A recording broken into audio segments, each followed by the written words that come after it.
I am very excited to introduce you all to our very special guest today, Mr. Alan Salazar. Mr. Allan is a traditional storyteller, author, native educator, and tribal elder in both the Fernandeño Tataviam and Ventureño Chumash tribal nation. When he's not telling stories, Mr. Allan works very hard to preserve his cultural traditions and protect land and environment of his ancestors' homelands, where he still lives today. I know Mr. Allan is very excited to share some of his tribe stories with all of you today. So without further ado, I would like to turn things over to you, Mr. Allan.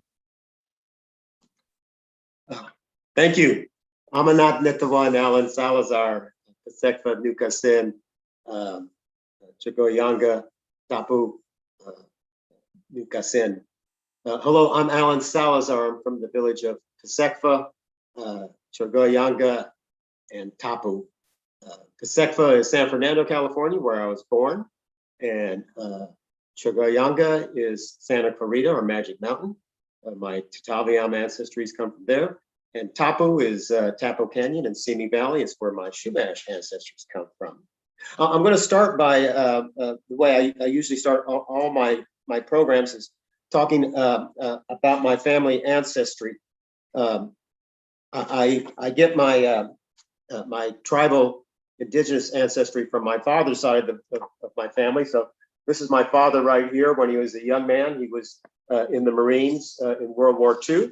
Later on in life, he was always proud of being a Marine, and once a Marine, always Marine. He always wore his little Marine emblem on his hat.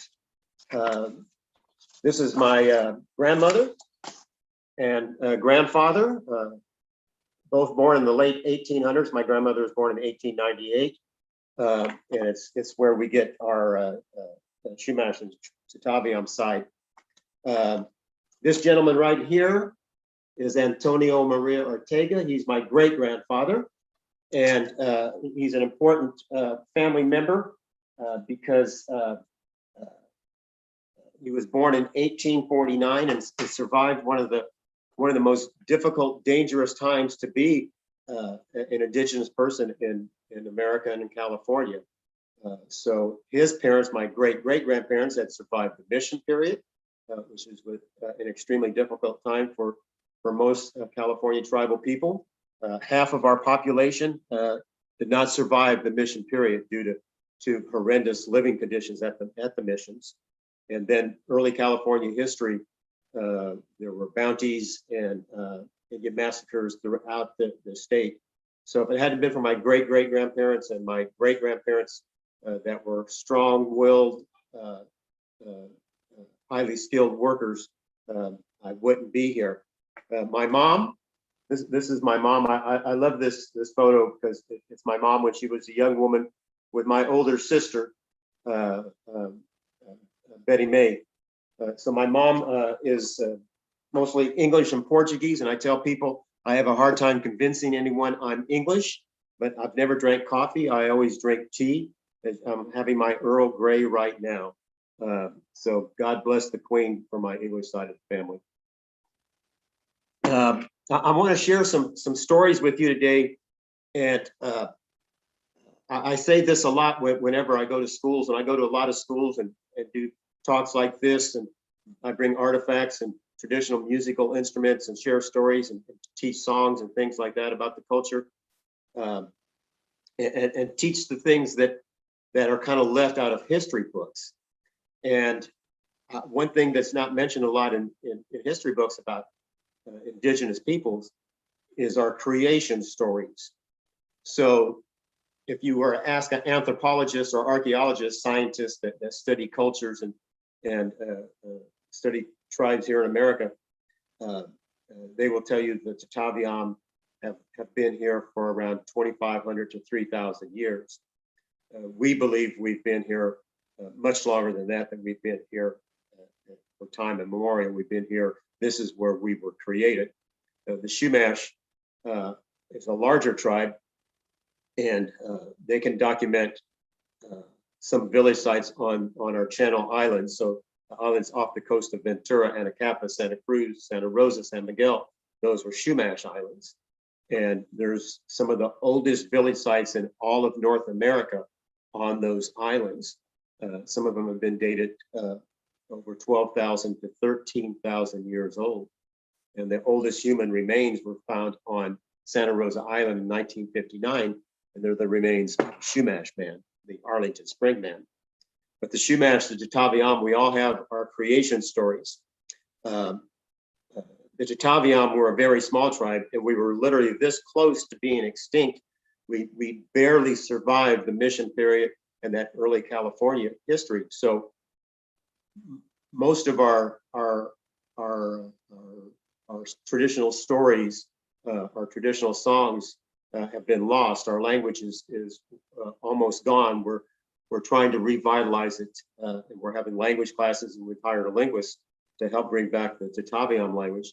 But like I said, the Chumash, they're a much larger tribe, so their creation stories have been preserved and have been told for thousands and thousands of years, and were told hundreds of years ago, a couple hundred years ago, in the late 1800s during the mission period, and continued being told by Chumash people like Vincent Tuamite and Tony Romero and Chumash elders like that, Fernandeño de Soto, Ignacio.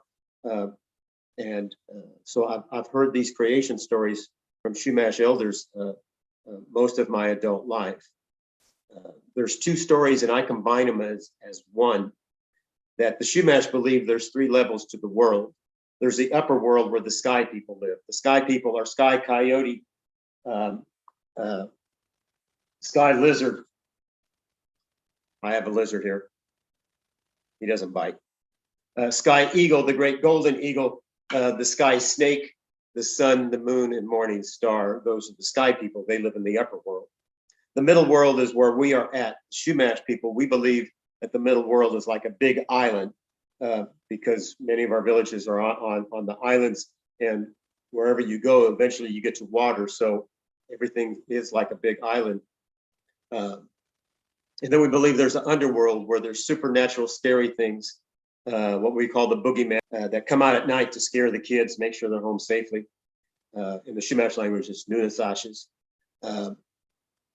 But long ago, there were no people in the middle world, and it was those sky people, sky coyote, sky lizard, sky eagle, the sky snake, the sun, the moon, and morning star. They had a great meeting to decide what the Chumash people would look like. For several days and several nights, they discussed what the Chumash people should look like. Coyote wanted us to look like him. He wanted us to have furry ears, a long pointy nose, probably wanted us to have a tail. Coyotes have yellow eyes. He wanted all the Chumash people to have yellow eyes. But the golden eagle, slow.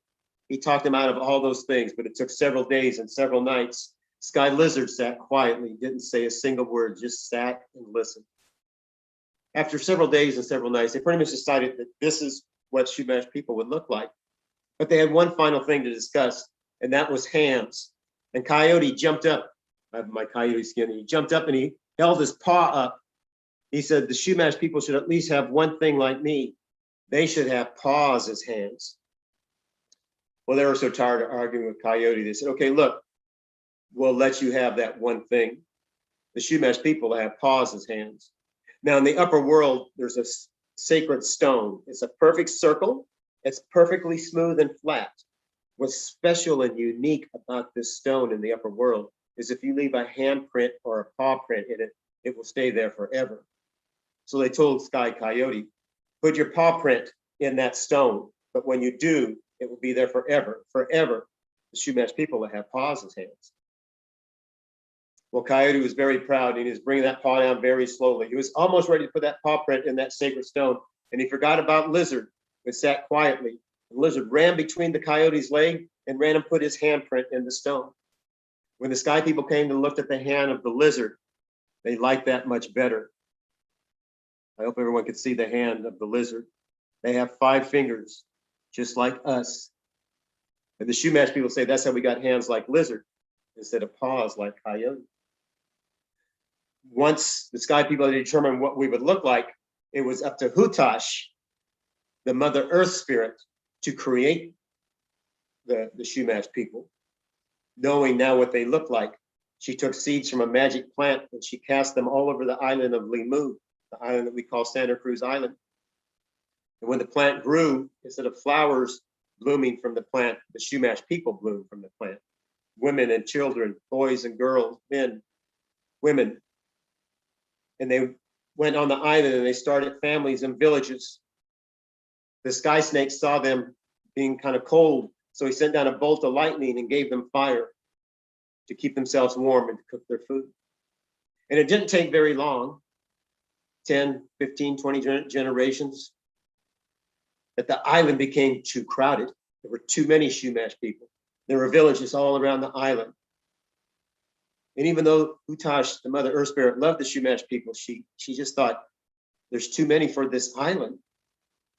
So she told the Chumash people, she goes, in 3 days, there will be a rainbow bridge that's going to go from the island to the big land over there, the mainland where we live along the coast here. Today I live in Ventura, Shishalo. And she says, in the next 3 days, you need to decide who will stay on the island and who will go over the rainbow bridge. She goes, half of you will stay, half of you will walk over this rainbow bridge. So they had meetings. They decided who was going to go and who was going to stay. After 3 days, when the Chumash people woke up, sure enough, there was a big rainbow bridge going from the island over to the mainland. We believe it came out by Carpinteria today. The half of the Chumash people that lived on the island that were lined up to start walking over the rainbow bridge, and Utash was there because she loved the Chumash people. And she told them, don't look down, just walk over the bridge and you'll be okay. And that's what most of them did. They walked over the bridge and came over here along the coast and started families and villages. But a few of them were curious. How can we walk on a bridge made from a rainbow? And they tried to look at this rainbow bridge, and it was very windy that day. The wind was swirling around, the clouds were coming in and out, and they got dizzy, and some of them started to fall off of the rainbow bridge. And they fell into the ocean, and they were sinking down into the water, drowning. And Utash called out to Kakunumawa, the sun. Kakunumawa, the sun, is the Wot, the chief, the leader of the sky people. And Utash asked Kakunumawa to save those people that were drowning. And he did. He changed their bodies and made their bodies sleek and slender, but strong and powerful. He gave them the ability to hold their breath for a long time. For he turned those people that had fallen into the ocean into dolphins. And they swam off. And that's why even today, the dolphin is one of the most respected animals of the Chumash people. And when we paddle in our canoes, our tamuls, which I do, have done for the last 23, 24 years, dolphins often come around us and swim around us. We've had pods of dolphins swim around us when we were in our canoes paddling out to Santa Cruz Island. And the word for dolphin in the Chumash language is alakoi. And the word alakoi literally translates to going around. So dolphins, it's not unusual for them when they see a boat, they'll go around that boat because they can swim faster than the boat can. And they swim along the boats going 25, 30 miles an hour. They're tremendous. So they're a very respected animal, like bear, eagle, swordfish. Dolphin is a very respected animal for the Chumash. I mentioned that my Tataviam tribe, being a very small tribe and coming close to extinction, we've lost many of our stories. So I've kind of taken it upon myself as a storyteller to write stories in the spirit of my ancestors, my Tataviam ancestors. So a few months ago, I published my first book with Mona Lewis, Tata the Tataviam Toi, and it tells the story of a young Toi bird who doesn't believe his parents when they warn him about killer hawks, falcons, and eagles that will eat him, and he wants to see these killer hawks and eagles and falcons with his own eyes, and he has a little adventure. And I'm currently working on a creation story. and like I said, all tribes have their own creation stories, and they're all a little bit different. Woodpecker, various other animals, coyote, help create some of the other tribes, and they're all different types of stories. One thing I know about my Tataviam ancestors is that we were clan people. And clan, what I mean by clan, for those of you that don't know what that is, it means that we used animals as teachers. And instead of having the Chicago Bears and the Philadelphia Eagles, who, by the way, are really not very good, go Niners, we had animals as symbols and teachers. So we had the bear clan, we had the eagle clan, we had the deer clan, we had the coyote clan, the lizard clan, even small creatures like spider and turtle were respected animals. And I always encourage young people, so all of you that are listening, and even you bigger, older people, one thing that we've gotten away from is going out in nature. And we are spend too much time looking at screens like this. We spend too much time indoors. And then when we do go outdoors, those people that go outdoors, they go for bike rides, they rollerblade, they skateboard, they hike the trails. But one thing that we've stopped doing that clan people used to do is go out and sit underneath an oak tree for a couple hours and just pick a nice big oak tree out in an oak woodland where there's no roads, no houses, and then just sit there and watch and listen.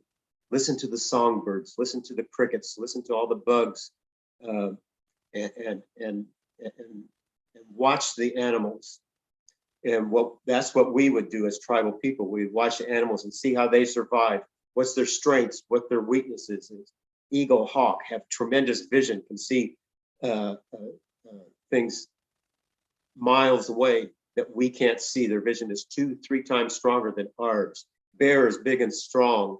A mama bear is one of the best mamas out there, and protects her cubs. Will give her life to protect her cubs. Woodpeckers and blue jays collect acorns all summer and all fall, and will hide them and store them away so they can survive through the winter. So that lesson of, we have to work hard at certain times of our life to be prepared for those difficult times in our life. There's many lessons we can learn from animals. So I'm writing a story right now as we speak, Mona and I, and we're working on a Tataviam creation story where the animals created the Tataviam people. Eagle, bear, raven, coyote, turtle, lizard, all get together, deer, and they have a great council to decide what the Chumash people look like, what our personalities will be like. Will we all be shy and timid? Will we all be aggressive and strong and warriors? Or will we be a combination of those things? And that's what my creation story is going to tell. It's going to tell how the Tataviam people are a clan people and how we use the animals as teachers.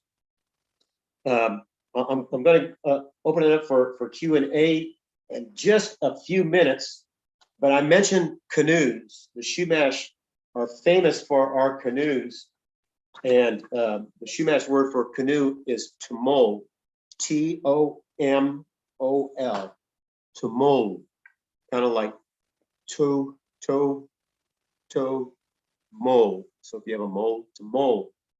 And they were very unique in that we built plank canoes. So we didn't make dugout canoes. We didn't have the big redwood or cedar trees here to make the dugout canoes. So we came up with a technology where we glue and tie these boards together and make flat bottom canoes that carry a lot of weight and then we take them out into the ocean and paddle out in the ocean off our coast here, from Malibu to Ventura to Carpinteria to Santa Barbara, all the ways up to Pismo and Morro Bay in our canoes. We'd paddle out to the islands in our canoes. So these pictures right here are we're paddling out to Santa Cruz Island. And these are actually two different canoes. The one on top right there is a 32-foot Tomol Muktamai from San Ynez. So the San Ynez Chumash built a 32-foot Tomol. It's the biggest one we have in modern times. I helped build this one. This is Elewayun, which is swordfish. We built her in 1997, so she's a 24-foot flat bottom plank canoe. And when I say flat bottom plank canoe, we built them flat bottom because flat bottom canoes carry a lot of weight. So we could take our canoes out and take 400 pounds of trade items out to the islands. We can take our canoes and go out and fish and bring back 400 pounds of fish easily in our canoes. They're kind of chippy, but they carry a lot of weight. So they were like small cargo ships. And sometimes we would use them to take people out to the islands. So we had family and friends. If we lived here in Shishalo in Ventura, I would have family and friends on the islands. So sometimes I would take my family, my grandparents, my parents, and we would put 5, 6, 7, 8 people in the Tomol and 3 or 4 of us would paddle and go out and visit family and friends on the islands, or take trade items out to the islands. So our canoes were very important, a large part of our tribal culture. I wish I had an hour and a half instead of a half an hour. I want to encourage all of the teachers out there, please invite me to come to your school next year. I so miss going to schools and talking to the students and interacting with them and answering their questions. And we're going to get to Q&A in about a minute. And this will be the final thing that I'll talk about. The importance of having speakers like me, native speakers that have studied their culture and know their tribal history. And there are many of us that do this. Ted Garcia, Dennis Garcia, Julie Tuamite, Pat Tuamite, Eleanor Fishborn, Ernestine DeSoto. They're all tribal people that go to schools and do talks like this. Here in California, the third graders study local tribes. I think it's important that you hear our history from us, that we tell our own story. Fourth graders study the mission period. Sadly, you only get the churches, the mission side of what happened during those 50 years. You don't get our side of the story, which is much different.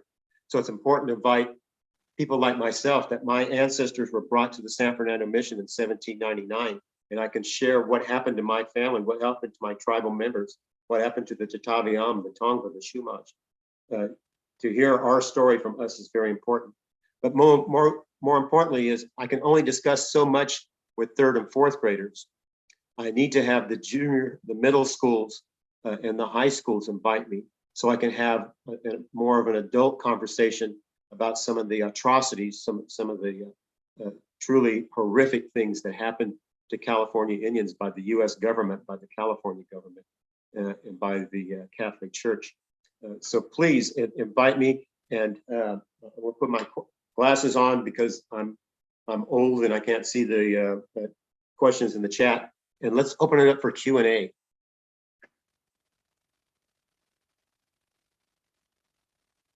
Whoops, took me a while to unmute myself, but there you go. Thank you so much, Mr. Allan. We have a lot of questions coming in. I'm gonna, especially because what you were just talking about, we had Adrian asked, what happened during the mission period? And also Isaac wanted to know where your ancestors went during the mission period. Was your tribe in the San Gabriel mission? My family was brought to the San Fernando Mission, like I said, starting in 1799. And Simply put, like I said, I know we have a wide range of ages here, but there were several things that almost all California Indians were not exposed to or not used to when they were brought to the missions. We didn't work hard physical labor days. We were able to hunt, to gather, and we didn't work 10, 12-hour days. When we were brought to the missions, we had to work from sunrise to sunset. We were fed very little food. Then you look at the emotional stress of being separated from your family. So the Catholic priest, when they brought in my family, the family was separated. The women lived in one house, even if you were married. The men lived in another house, and the children lived in another house. So your families were separated. That causes emotional stress. If we didn't do enough work or we committed a sin, we were beaten, and that was not part of our culture. Did we have battles and disputes? Yes, but for the most part, we were peaceful business people. We traded with neighboring tribes and neighboring villages. So that warlike, hostile environment was extremely foreign to us and caused us a lot of difficulties. Thank you so much. Now, I'm 70 years old, by the way. You've seen that question come up a lot Yes. in the chat. There's another, a lot of you have been mentioning a book called Island of the Blue Dolphin. And some of us were curious if that was a real story. Also, if you've ever read the book before. Dylan was wondering if you've ever read The Island of the Blue Dolphins.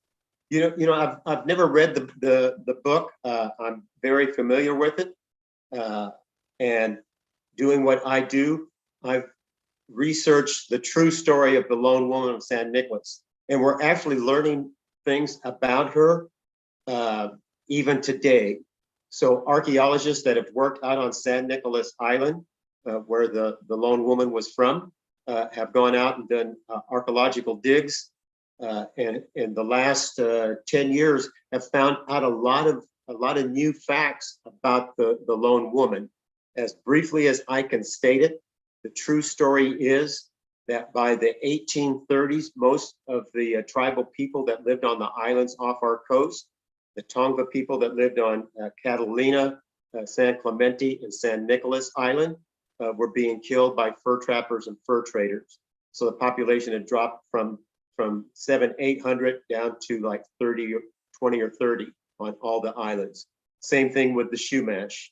So those islands I mentioned, Anacapa, Santa Cruz, Santa Rosa, San Miguel, our population had dropped to less than 30 on each one of the islands because the fur trappers considered us to be competition because we hunted sea lions and we hunted sea otters. Sea otter pelts were very valuable. The Russians had set up camp on San Nicolas Island, and they had Inuit Indians with them as their crew. And there were several massacres and battles where they had killed many of the tribal people that lived on San Nicolas Island. So in the late 1830s, 1838, 1839, they sent a boat out, a ship to get the last few people off of San Nicolas Island. For some reason, the lone woman even hid. She either hid and stayed there, or as the boat was leaving, jumped overboard and swam back. There's conflicting stories, but she did live there many years by herself. But now they have found that there was some other person with her. They were able to communicate with her when they brought her back to Santa Barbara in the early 1850s. Not much, but a little bit. They did bring some people from San Gabriel, some native people that spoke her language. And they have found out that there was a young boy that was living with her, but they don't know the relationship. If it was her son, her brother, or a niece, or a nephew, or just a tribal member. And they said that she said he was killed by a sea monster. So they think that while he was out fishing, he was probably killed by a shark. and then she lived there on the island by herself for many, many years. How many, they don't know. When they finally went out and found her, they brought her back to Santa Barbara, which looking back was a mistake. They should have took her to San Gabriel where her people were. So once again, she was with people, but she couldn't speak English, Spanish, or Chumash. So she was still foreign. The food, they changed her diet 100%, and she only lived 6 weeks and died. So parts of the story of the Island of Blue Dolphin are true, based on truth, but then a lot of it is just a fictional story about people that lived during that time, period. So that's the Lone Woman of San Nicolas. Thank you so much. Okay, so we have a question from Isaac asking about your necklace. Is that a family heirloom that your tribe passed down to you? This is an abalone fish hook. So this was gifted to me. Once again, I'll try and be as brief as I can. During the mission period, we stopped building our traditional canoes, our traditional plank canoes, because the young people weren't learning traditional skills. They were learning how to be blacksmiths, farm hands, ranch hands, and things like that. So the Chumash stopped building their canoes for over 150 years. And then we started building them to be used and to relearn those skills in 1997. And in 2001, we paddled from Channel Islands Harbor, which is Oxnard, California, out to Santa Cruz, Limu. And when we did that, it was the first time in over 150 years that Chumash people had paddled across the channel from the mainland back to the island, basically the route of the Rainbow Bridge. And we paddled out there.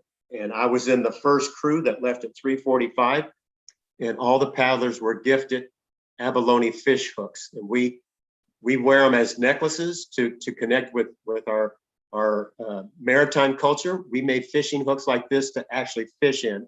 And as you can see, abalone is very colorful and bright. It actually attracts the fish. So if you see someone with an abalone fish hook, they're honoring their maritime culture. The Tongva, the Chumash were maritime, were ocean people. So that's the significance of my abalone hook. Rebecca has a question asking, how would you feel if you were on the Rainbow Bridge?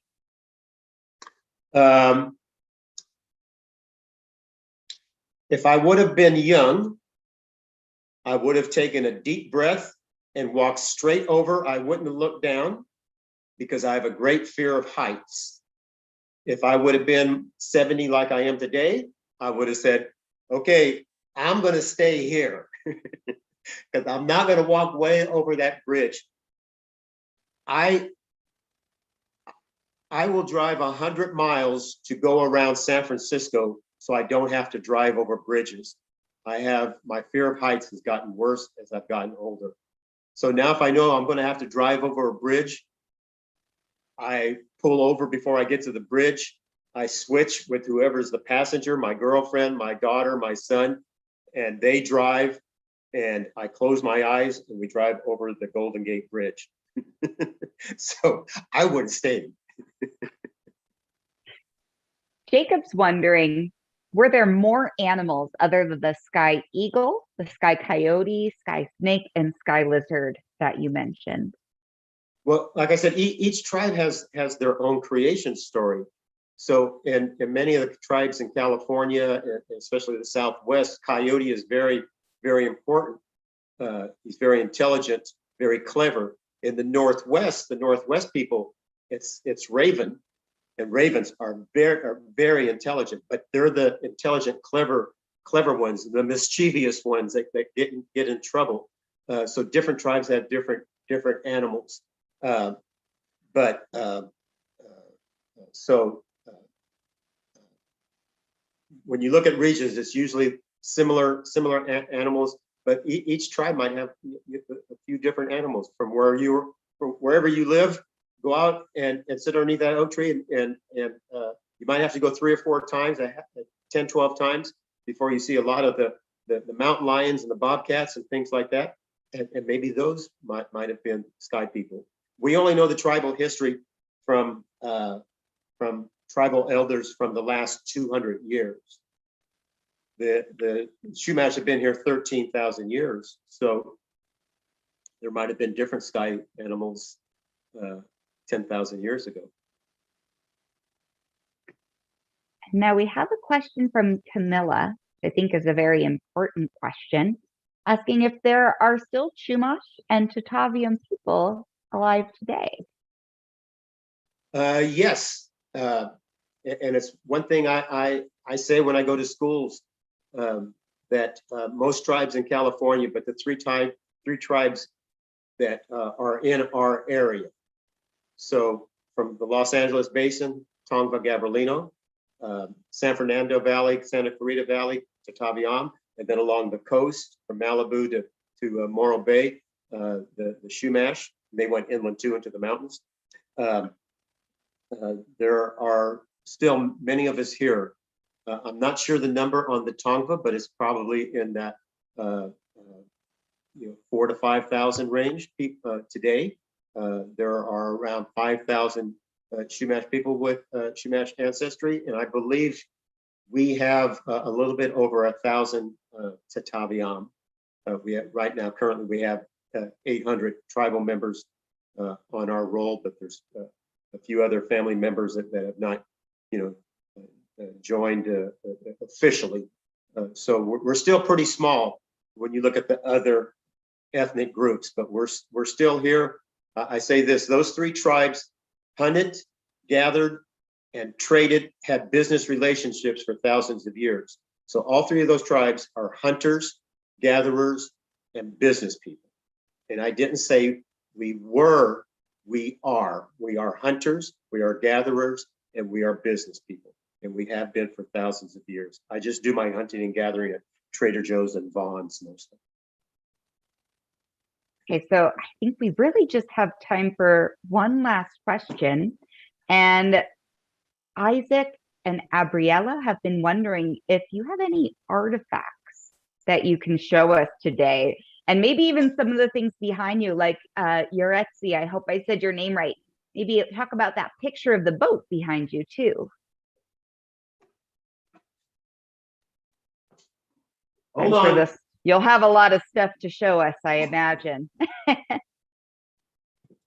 When I come to schools, this is a few of the things I bring. So this is a pestle. This is used for pounding acorns.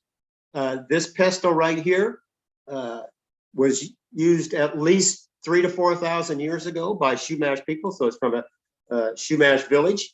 It's on loan from the Santa Barbara Museum of Natural History.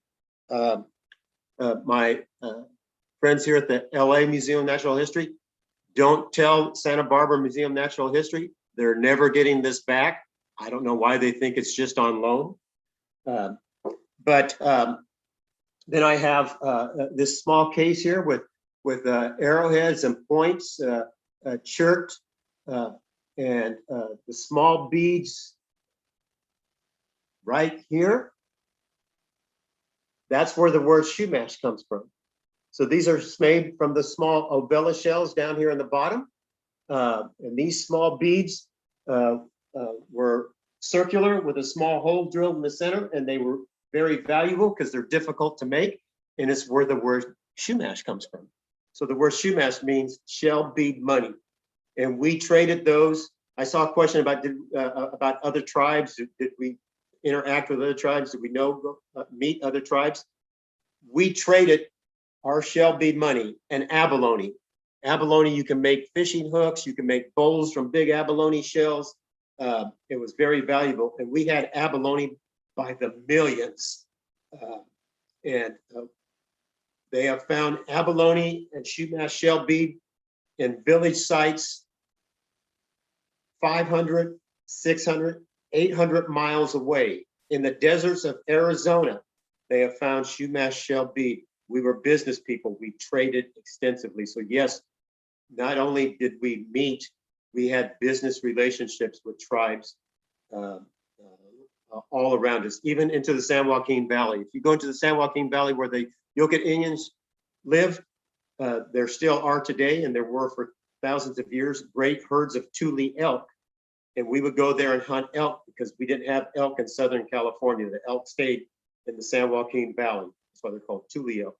And in order to hunt tule elk, we had to have a business relationship with the Yoket Indians, the Kidinumuk, which we still do today. I talk to the Tohon tribe on a regular basis.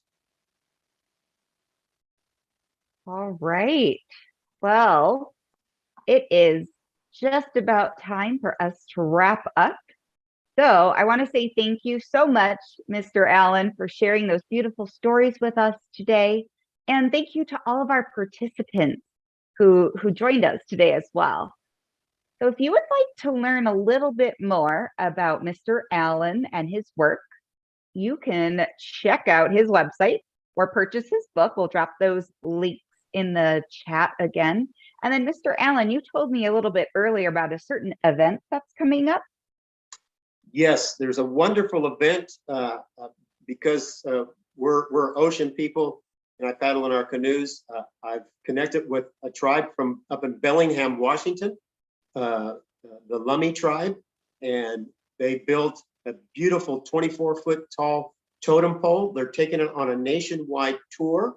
It's to bring attention to protecting sacred sites like Bears Ear, the Grand Canyon, Yosemite, and things like that. So to protect sacred sites, it will be in Southern California, starting in June 8th in Lompoc, June 9th in Santa Barbara, June 10th at King Gillette.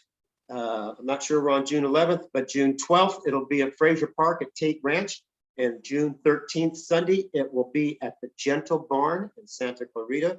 But if you see anything about a totem pole, it's a beautiful totem pole carved by the Lummi tribe and a master woodcarver named Jewel James. So if you see anything about that, the Red Road to DC.org.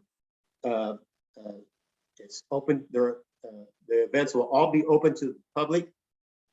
It's a beautiful thing to see. Come and support our Lummi tribal members from the Northwest up in Bellingham, Washington. Thank you so much for sharing that. It sounds like a very exciting thing to see. And we also wanted to mention that if you wanted to know more about us and the Natural History Museum, you can follow us on Instagram at NHMLA. And we'll also have all of the videos and presentations on our YouTube channel so you can watch later and you can share it with your friends. So you can catch this recording and the others on youtube.com/NHMLA. Thank you again, everyone. Thank you so much, Mr. Allan. And we hope that you all have a good rest of your day. Ready.